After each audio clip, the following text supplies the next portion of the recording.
Boom! What's up, everybody? My name is Kim, and today we're going to be taking a look at the final step in your Composite 101 series I have going here, and that is color matching or color grading your composite to make it look seamlessly and just like you shot it that way. So I have done some rough color grading here. I'm just going to show you really quickly, and that is from here.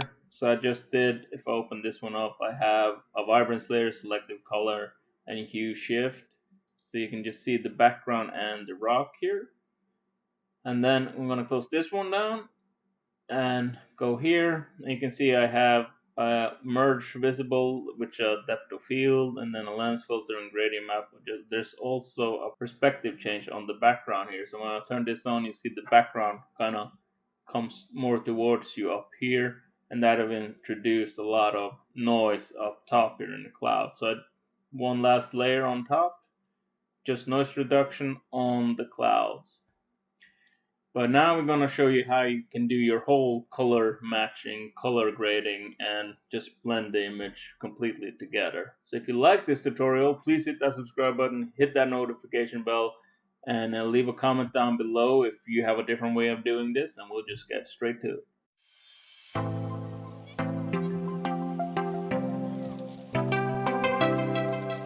Cool, so we're inside Affinity Photo here again, and we have this image we've been working with this whole time. And this technique to color match or color grade this image, I've done a different tutorial on this this technique, but after 1.9 Affinity update, I can't do it the same way, so there's more extra steps. So I'll show you all that really quickly. We have the image here, and you go up to swatches. If you don't see swatches, go to window, view, and then studio, and then find swatches here. So you're on the swatches, click these three lines up there, and before you could just hit create palette from image, and you would get the image up here and the palette down here. Now that's no longer possible, at least I can't get it to work on mine. So even as I hit document down here, so what you have to do is export this image out as a JPEG, and then you can hit select the image here, or go to wherever you saved it, click on it, and open. It's going to show up here, and you're going to get a palette down here. And you can see we have 5 colors selected.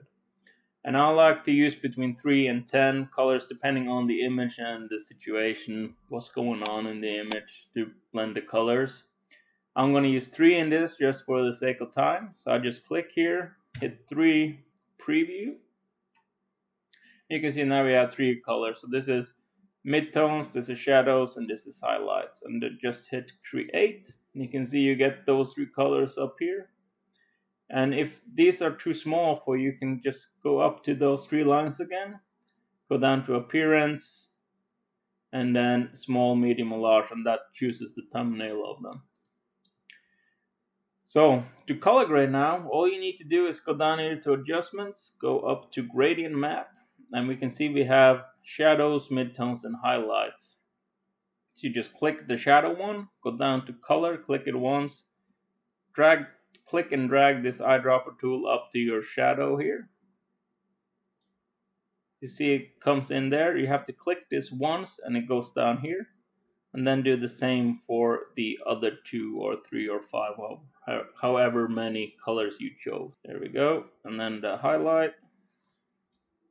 Now we can see I have them all here, and you can either go the blend modes from here, or you can close it down here. And I'm gonna drag this one out because we need it up top. So it's gonna be up top here.